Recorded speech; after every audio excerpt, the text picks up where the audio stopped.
Welcome to Pocket English Podcast. Subscribe and take English with you everywhere. Picture a 9-year-old boy in Pretoria, South Africa. He's small for his age, bookish, and gets picked on a lot. But he has a superpower. He reads. And I don't mean he just likes books. I mean he reads for 10 hours straight, every single day. 10 hours a day? Wow.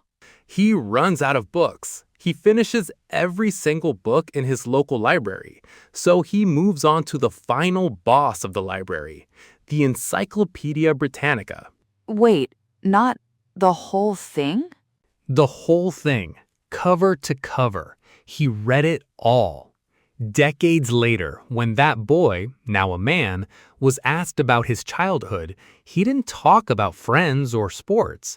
He just said, "I was raised by books." That boy, as you might have guessed, was Elon Musk. That's an incredible image. It paints such a clear picture of who he is. It really does, and it begs the question, is that the key? Is the secret to his success just having a photographic memory and reading everything in sight? The answer is a lot more interesting than that, because here's the paradox. That boy who loved learning so much absolutely despised school. Okay, hold on. That doesn't add up. He loves devouring information, but he hates the one place that's designed to give it to him? Exactly. It doesn't seem to make sense. He even called school torture.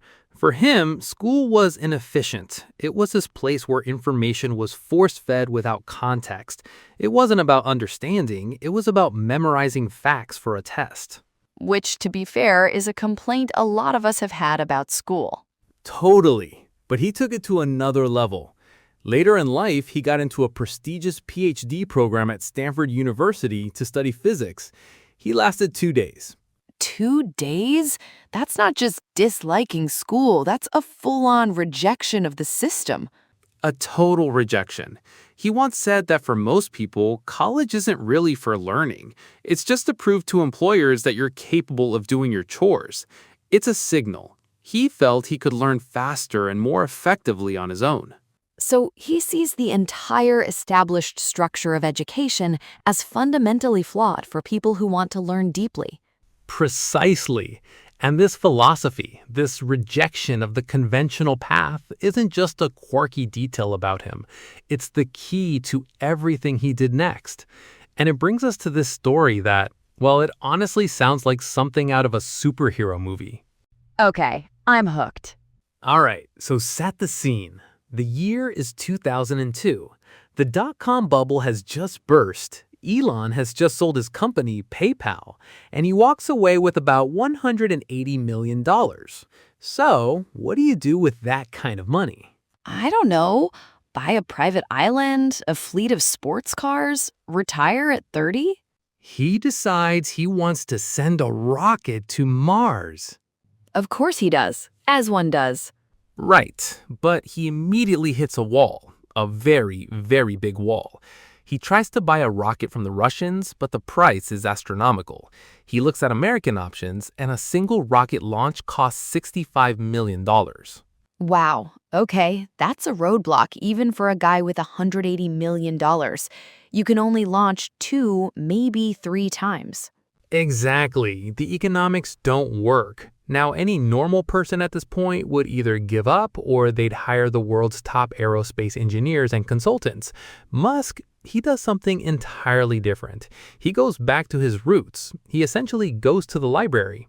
You cannot be serious. He's going to read his way to Mars? Almost. He literally cold calls an aerospace consultant named Jim Cantrell. Cantrell picks up the phone, and this young guy on the other end says, "Hi, I'm Elon Musk, an internet billionaire. I want to build rockets. Can you recommend some good textbooks?" Cantrell must have thought he was a complete lunatic. He did. He thought it was a prank call and almost hung up, but Musk was persistent. He eventually gets a list of books. He buys copies of Rocket Propulsion Elements, Fundamentals of Astrodynamics, Aerothermodynamics of Gas Turbine and Rocket Propulsion. These are not light reading. And for the next several months, he just disappears. He reads. Okay, I'm impressed, but also skeptical. Reading a book about rocket science and building a rocket are two very different things. I can read a book on brain surgery. It doesn't mean you should let me operate on you. And this is it. This is the moment where everything changes. This is the aha moment. Because while he's reading, he isn't just memorizing formulas. He's doing something else. He's using a mental model he calls first principles thinking. He asks a question no one else in the industry was asking. Which is?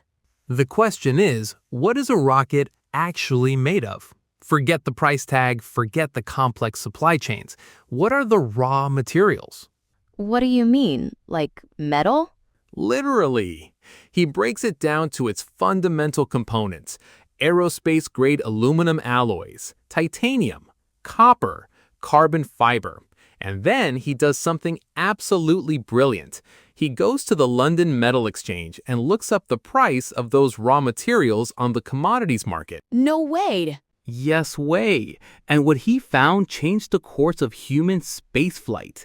He discovered that the cost of all the raw materials needed to build a rocket was only 2% of that $65 million price tag.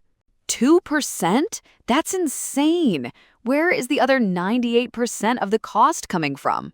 That was his question, and his answer was human inefficiency, bloated companies, decades of bureaucracy, people doing things a certain way just because that's how it's always been done. He realized the high cost wasn't a law of physics, it was a law of bad business. And in that moment, he knew he could build a rocket himself for a tiny fraction of the cost. That's the moment SpaceX was born. That is truly unbelievable. He didn't just learn how to be a rocket scientist, he learned how to think differently than every other rocket scientist on the planet. You've got it. And that brings us to the actual secret, the how. He has a name for this learning framework. He calls it the Semantic Tree. The Semantic Tree. Okay, I'm ready. Break that down for me. He says that knowledge is like a tree. You have the trunk. These are the fundamental principles of a subject, the absolute core truths. Think of the laws of physics and engineering, or the core principles of human psychology and marketing. Right, the foundation. Then you have the big branches. These are the major subject areas that grow out of that trunk. And finally, you have the leaves and the little twigs. These are the details, the facts, the specifics. Musk argues that the way we're taught in school is completely backwards. We are given a pile of leaves, random, disconnected facts, and we're forced to memorize them, but we have no trunk or branches to hang them on. So what happens? They just blow away. You forget them the second the test is over. Precisely. His approach is to do the opposite. He spends a huge amount of time making sure he deeply understands the trunk, the first principles. Once he has that trunk and the main branches firmly in place, the leaves and twigs, the details, have a solid structure to attach to. They make sense. They're not random anymore, and so they stick. So that's how he can move between totally different industries like electric cars, rockets, solar power, and now artificial intelligence. He's not learning a million different subjects from scratch. He's building on the same core trunks: physics, economics, computer science. You've got it. The trunk supports all the different branches. He sees the connections that other people miss because they're stuck way out on one tiny twig on one single branch. And he believes in this so passionately that when it came time for his own kids to go to school and he couldn't find one that taught this way, he just built one himself. Of course he did. That seems to be his go-to move. What was it called? He called it Ad Astra, which is Latin for to the stars. There were no traditional grade levels. Kids from 7 to 14 all learned together, and the entire curriculum was built around problem solving, not subjects. So what does that even look like? How do you teach that way? He used a fantastic analogy. He called it the engine versus the wrench philosophy. Most schools teach you all about tools. They'll have a class on wrenches and a class on screwdrivers. You spend weeks learning about them in a vacuum. It's boring and it has no context. Right. At his school, they do the opposite. They give the kids an engine and say, take this apart. Oh, I get it. So as you're taking the engine apart, you naturally realize you need a wrench. You need a screwdriver. The tool becomes relevant because you have a real problem to solve. Exactly. The learning is pulled by the student's curiosity, not pushed onto them by a curriculum. It's all about understanding the why before you even get to the what. This is all so fascinating, and honestly, it's also a little intimidating. Which brings me to the big question. Can a normal person, someone without his brain or his billions, actually learn this way? Can we copy this? That is the multi-billion-dollar question, isn't it? And the honest answer is yes and no. We can't all become Elon Musk. He clearly has a rare combination of raw intelligence, obsessive focus, and a work ethic that's almost inhuman. Okay, that's actually a relief to hear. So what's the yes part? What can we take away? The yes part is that we can absolutely adopt his principles. First, we can all use first principles thinking. The next time you're in a meeting and someone says, we can't do that because that's just how we've always done it, that's your cue. Ask, okay, but what is the fundamental truth here? What are the raw materials of this problem? Right, just questioning those base assumptions. Second, we can use the semantic tree. Anytime you want to learn something new, whether it's a new language, a musical instrument, a skill for your job, don't start by collecting random facts from blog posts or YouTube videos. Start by finding the best 1 or 2 books on the fundamental principles of that subject. Build the trunk first. The details will follow. That makes so much sense. Don't just memorize phrases in a new language. Understand the grammar that holds them together. Exactly. And maybe the most important lesson is simply to take action. Musk didn't just read about rockets, he started building them, and famously blew a few of them up in the process. We really learn by doing. Our brains are incredibly plastic. We can form new neural pathways at any age. Often the biggest barrier isn't our actual ability, it's just the limiting belief that we can't learn something new. So it's really about changing your mindset from, I'm not a math person, or I'm too old to learn that, to, how does this work from the ground up? I think that's it. In the end, this story of how Elon Musk learns isn't really about becoming a billionaire genius who builds spaceships. It sounds like it's about getting back to a more pure, childlike curiosity. It is. It's about that 9-year-old boy devouring an encyclopedia. Not for a test, not for a grade, but just because he was curious. It's about remembering that the most powerful question we can ask isn't, what do I need to know, but why does this work the way that it does?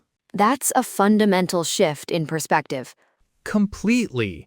So no, maybe we won't all be heading to Mars anytime soon, but we can absolutely learn better, deeper, and more meaningfully than we do today. So the real question for all of us isn't whether we can be like Elon. It's what rocket are we putting off building just because we think we have to be an expert first? Thank you for listening to Pocket English Podcast. Don't forget to like, subscribe, and share. See you in the next episode.